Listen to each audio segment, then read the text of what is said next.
Nagsisimula ang pelikula sa paglusob ng squad sa Korean Military Zone upang iligtas ang isang defector mula sa North Korea. Isang lalaking nagngangalang Roadblock ang gumagamit ng kanyang thermogloves upang lagyan ng butas ang bakod kasama sina Duque at Flint, habang ang dalawa pa ay nagbibigay ng cover. Sinisenyasan ni Duque ang defector gamit ang pulang ilaw, pagkatapos ay sumama siya kay Roadblock upang pabagsakin ang dalawang sundalong North Korean na papalapit sa defector na nagtatago sa isang truck. Biglang nakita ni Roadblock si Flint na inaatake ang isang enemy tower at inutusan si Mouse na barilin siya kung magdulot ito ng problema. Ngunit habang papalabas sila, nakita nilang nakuha na ni Flint ang tower at itinaas ang bandila ng G.I. Joe doon. Kalaunan, nagdiwang ang team sa isang bar at nagkaroon ng friendly na kompetisyon, hanggang sa kumprontahin ni Roadblock si Flint sa pamamagitan ng paglubog ng ulo nito sa tubig at pinanatili ito roon bilang parusa sa hindi pagsunod sa utos sa misyon. Samantala, isiniwalat na si Duque na ang bagong leader ng G.I. Joe matapos ang Nanomite War, na kinabibilangan nina Flint, Roadblock, Mouse, Lady J, at Snake Eyes, habang ang kanilang mga pangunahing kalaban na sina Cobra Commander at Destro ay nasa kustodiya na. Gayunpaman, ang kanilang mga tauhan na sina Storm Shadow at Zartan ay malaya pa rin. Sa ibang lugar, sinusubukan ang pinsan ni Storm Shadow na si Jinx para sa Joe's squad ng kanyang bulag na guro sa isang Japanese dojo, kung saan kailangan niyang ipagtanggol ang sarili laban kay Snake Eyes habang nakapiring. Ginamit niya ang kanyang mga espada upang hanapin ito sa buong dojo, at nagawa niyang hiwain ang palad nito, ngunit nalinlang siya nang ihagis nito ang isang patak ng dugo bilang panlinlang sa posisyon nito at nakakuha ng isang hibla ng kanyang buhok upang matalo siya. Umalis siyang galit, habang ibinigay ng bulag na guro ang isang espada kay Snake Eyes at pinapapunta ito upang tuklasin ang plano ng isang paparating na pag-atake ng kalaban. Samantala, naglalaro ng video game si Duque kasama si Roadblock sa kanyang bahay nang lumipat sila sa isang news channel at nalaman na may nagaganap na civil war sa Pakistan matapos ang pagpatay sa pangulo nito. Sa White House, pinag-uusapan ng gabinete ng pangulo ang kanilang magiging hakbang sa sitwasyong ito, hanggang sa pumayag ang pangulo na magsagawa ng military intervention sa Pakistan upang mabawi ang mga nuclear asset nito bago pa ito makuha ng kalaban. Dahil dito, inatasan ang G.I. Joe na i-disarm ang nuclear bomb sa Pakistan at tukuyin ang lokasyon ng nuclear. Habang nasa eroplano sila, ipinaliwanag ni Duque ang misyon, at inatasan si Roadblock na pamunuan ang ground force, habang sina Flint at Jay ay magsisilbing backup ng squad. Pagkatapos, bumababa sila sa enemy base at nakipagbakbakan, pinabagsak ang maraming kalaban. Sumugod si Duque sa mga kalaban na sundalo habang dinadala ang nuclear sa gitna ng matinding putukan. Kaya sina Jay at Flint ay sumuporta sa kanya, at agad nilang nakuha ito bago ito inilabas mula sa base gamit ang kanilang sasakyan patungo sa sarili nilang kampo. Sa kampo, nakipag-ugnayan si Duque sa Presidential Cabinet, ipinaalam ang tagumpay ng misyon ng walang nasawi, na nagdulot ng kasiyahan sa kanila habang sinisimulan nilang planuhin ang extraction ng Joes. Ilang sandali pa, nagkaroon ng paligsahan sa pagbaril sina Duque at Roadblock, na may kondisyon na makukuha ni Roadblock ang susunod na promosyon kung manalo si Duque, at si Duque naman ang mag-aalaga sa mga anak ni Roadblock kung si Roadblock ang mananalo. Sinubukan ni Duque na mag-focus sa kanyang target, ngunit ginulo siya ni Roadblock kaya pumalya siya, habang winasak naman ni Roadblock ang target gamit ang isang minigun. Samantala, sa White House, pumasok ang Pangulo sa isang shed kasama ang kanyang bodyguard, kung saan ibinunyag na si Zartan pala siya, na nagpapanggap bilang Pangulo gamit ang teknolohiyang nanomite, habang ang tunay na Pangulo ay bihag ng kanyang bagong Secret Service. Sinabi niya sa Pangulo na tiniyak niyang wala na sa eksena ang G.I. Joe upang maisakatuparan niya ang kanyang plano, at hinihingi niya ang lokasyon ni na Cobra Commander at Destro, na tinanggihan ng Pangulo na ibunyag. Samantala sa kampo, naghahanda ang Joes para sa extraction habang dumarating ang air support helicopter sa kanilang lokasyon, ngunit biglang binomba ng eroplano ang kampo, na nagdulot ng kaguluhan sa paligid. Bumagsak si Flint dahil sa impact ng missile. Dahil dito, isinusugal ni Duque ang kanyang buhay upang madala siya sa likod ng isang sasakyan para makapagtago. Ngunit may helicopter na bumaril sa kanila, at nagawa ni Duque na itulak si Flint sa ligtas na lugar, ngunit siya mismo ay sumabog. Ang natitirang Joes ay pinagbabaril din. Samantala, Sina Lady J, Flint, at Roadblock ay tumalon sa isang malapit na balon upang makaiwas sa putok, at pinigilan ang kanilang hininga sa ilalim ng tubig upang hindi matukoy ng kalaban. Sa White House, nagsagawa si Zartan ng press conference, ipinaalam sa media na nagrebelde ang G.I. Joes, at sinabing si Snake Eyes ang pumatay sa Pangulo ng Pakistan, habang kinuha umano ng grupo ang nuclear at tinalikuran ang kanilang tungkulin. Dahil dito, sinabi niyang wala na siyang ibang pagpipilian kundi gamitin ang kanyang Special Operation Unit na tinatawag na Cobra upang lipulin ang Joes at masiguro ang pagkontrol sa nuclear. Nang umakyat sina Roadblock, J, at Flint sa ibabaw kinabukasan, nakita nilang abo na lamang ang kanilang squad. Kinuha ni Roadblock ang dog tag ni Duke mula sa kanyang katawan at siya na ang namuno sa grupo, nagpa siya na magtungo sa silangan para sa susunod na hakbang.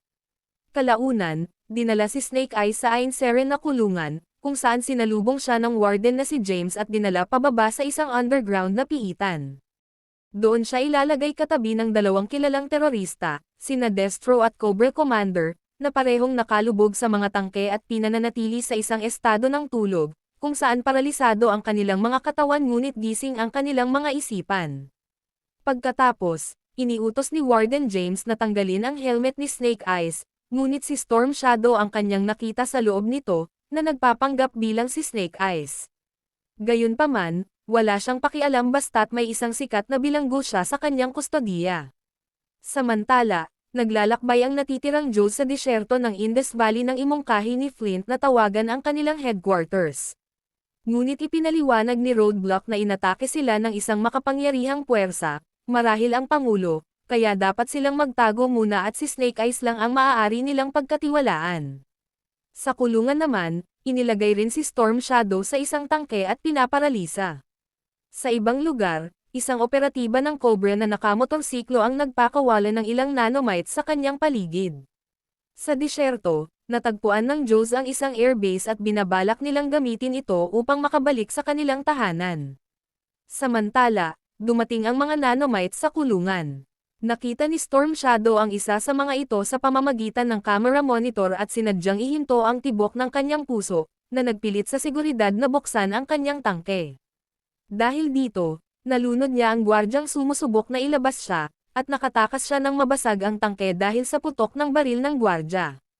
Iniutos ng warden na patayin siya, ngunit mabilis niyang dinaig at pinatay ang mga gwardya. Sa labas, sumabog ang mga nanomites, na pumatay sa maraming gwardya, habang kinuha ni Storm Shadow ang kanyang espada at ginamit ito upang tapusin ang mga paparating na kalaban. Ngunit nakatakas ang warden sa pamamagitan ng paggamit ng isang malapit na defibrillator upang kuryentehin ang basang sahig at si Storm Shadow. Samantala, winasak ng opisyal ng Cobra ang mga bakod at gate gamit ang mabibigat na pampasabog mula sa kanyang motorsiklo. Pinalaya ni Storm Shadow si Cobra Commander, na nagpasalamat sa kanya, ngunit piniling iwan si Destro. Samantala, pinabagsak ng mga pampasabog na pinakawalan ng ahente ng Cobra na si Firefly ang warden at mga gwardya. Gayunpaman, buhay pa ang warden at binaril ang isang tangke ng gas, na nagdulot ng sunod-sunod na pagsabog at matinding pagkasunog kay Storm Shadow. Inutusan ni Cobra Commander na dalhin siya sa kabundukan upang magpagaling bago niya simulan ang kanyang digmaan. Sa ibang lugar, pinanood ni Snake Eyes ang pagtakas ng mga bilanggo gamit ang isang helicopter nang dumating si Jinx at sinabing matutulungan niya itong mahanap si Storm Shadow. Kalaunan, bumalik si Cobra Commander sa kanyang base kasama sina Zartan at Firefly, kung saan gumagawa ang kanyang mga tauhan ng Zeus weapon para sa kanyang plano na sakupin ang mundo. Iniulat ni Zartan na may 3 Joes na nakaligtas, na ikinagalit ni Cobra Commander, ngunit nagboluntaryo si Firefly na tugisin ang mga ito. Kalaunan, dumating ang Joes sa kinalakihang lugar ni Roadblock, kung saan tinulungan sila ng kanyang kaibigang si Stoop na makahanap ng masisilungan sa lokal na recreational center.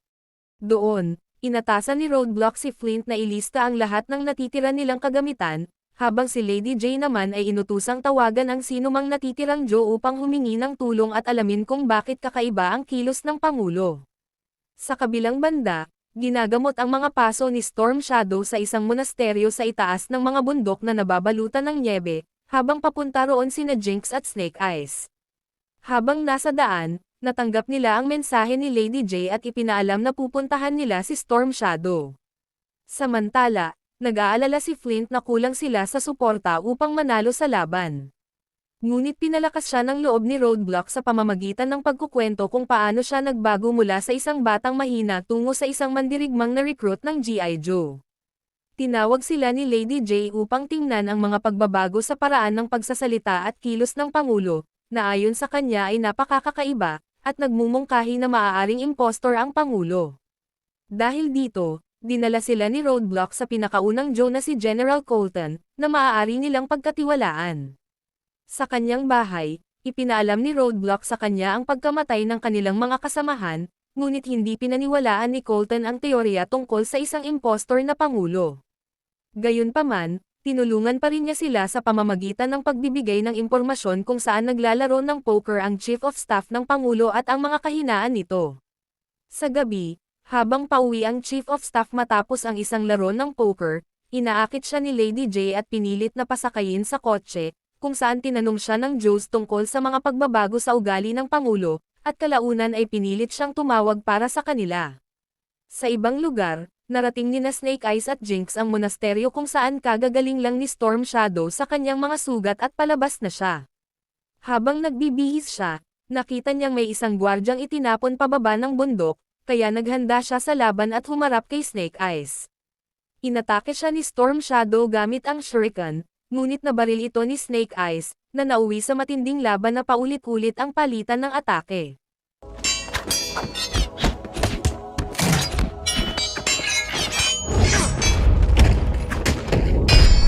Samantala, pumasok din si Jinx sa gusali at inatake ng babaeng nagpagaling kay Storm Shadow, na humantong sa isang labanan sa pagitan nila. Napabagsak niya ang babae, habang dinala nina Storm Shadow at Snake Eyes ang kanilang laban sa gilid ng bundok, kung saan napatungan ni Storm Shadow si Snake Eyes. Ngunit dumating si Jinx at gumamit ng isang gas mask device upang patulugin siya. Inilagay nila siya sa isang body bag at biglang napalibutan ng mga sundalo ng kalaban sa lahat ng panig, kaya napilitan si Snake Eyes na ibaba ang katawan pababa ng bundok gamit ang zipline, habang sila naman ay gumamit ng grappling hooks upang mabilis na makakababa sa bundok. Hinabol sila ng mga gwardya.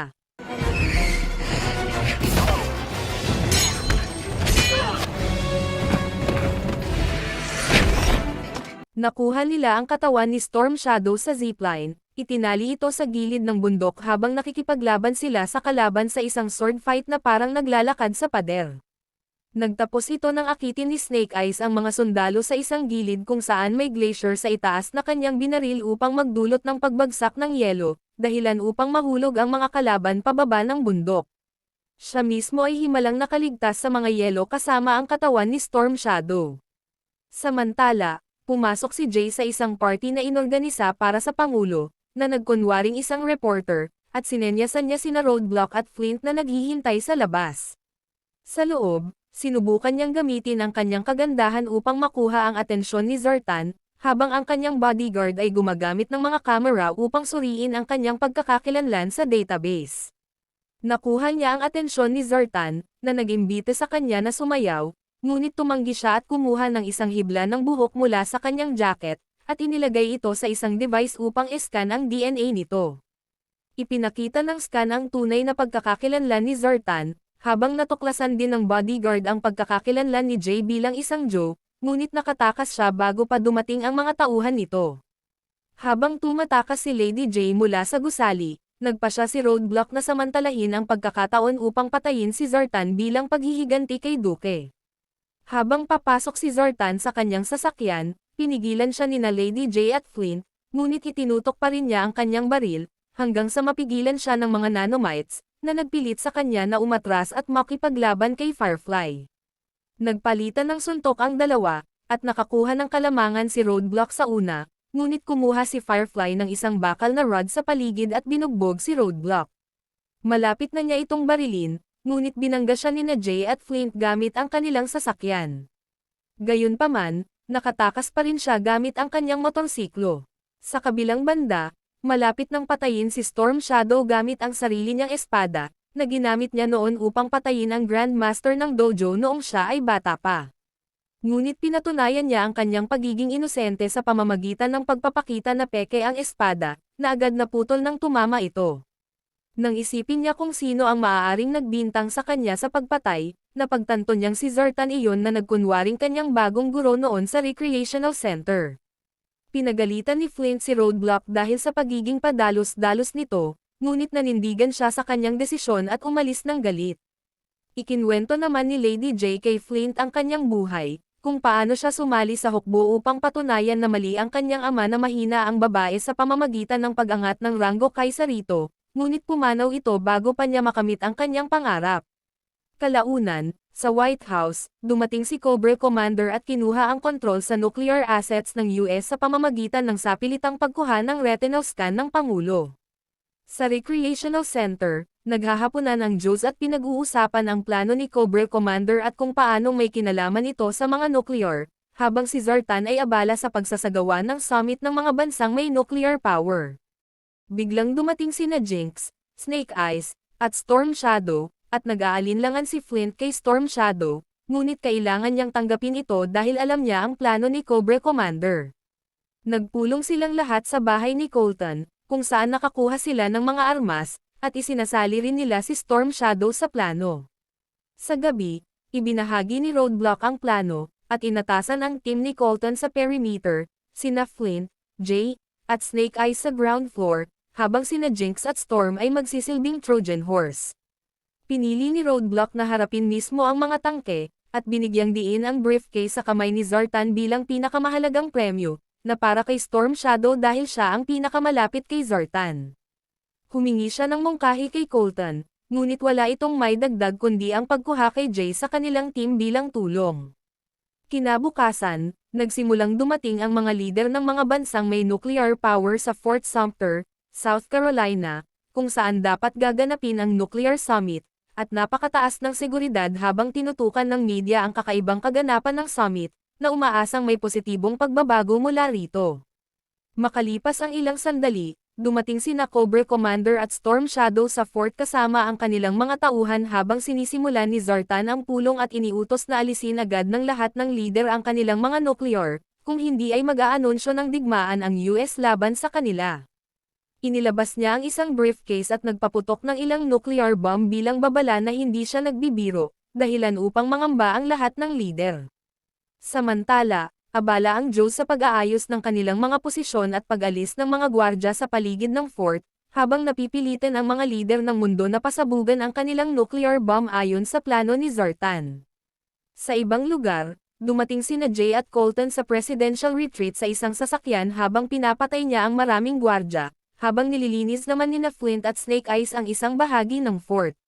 Sa pulong, pinasabog ni Zertan ang kanyang mga nuclear bomb sa ere upang iparamdam sa ibang leader ang kanilang kasalanan, at napilitan silang pasabugan din ang kanilang mga nuclear bomb, kaya wala nang natirang nuclear sa kanila.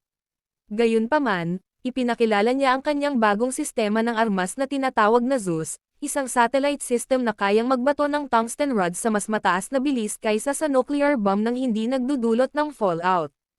Habang ipinakikilala ito, dumating si Cobra Commander at nagpaputok ng isang missile sa London, na nagdulot ng malaking pinsala sa buong lugar.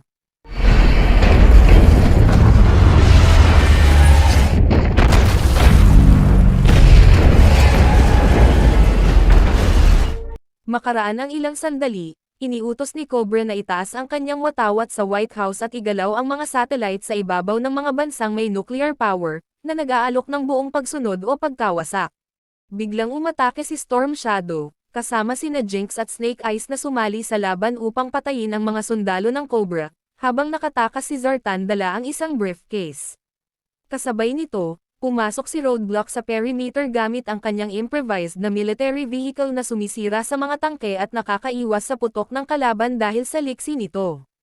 Sa loob, ini-escort ni Jinx ang mga leader palabas ng gusali habang pinapatay ni Snake at Storm ang mga sundalo ng Cobra, at hinahabol ni Storm si Zertan habang hawak ang espada ni Snake, habang sumusuporta si Snake kay Jinx sa mga koridor.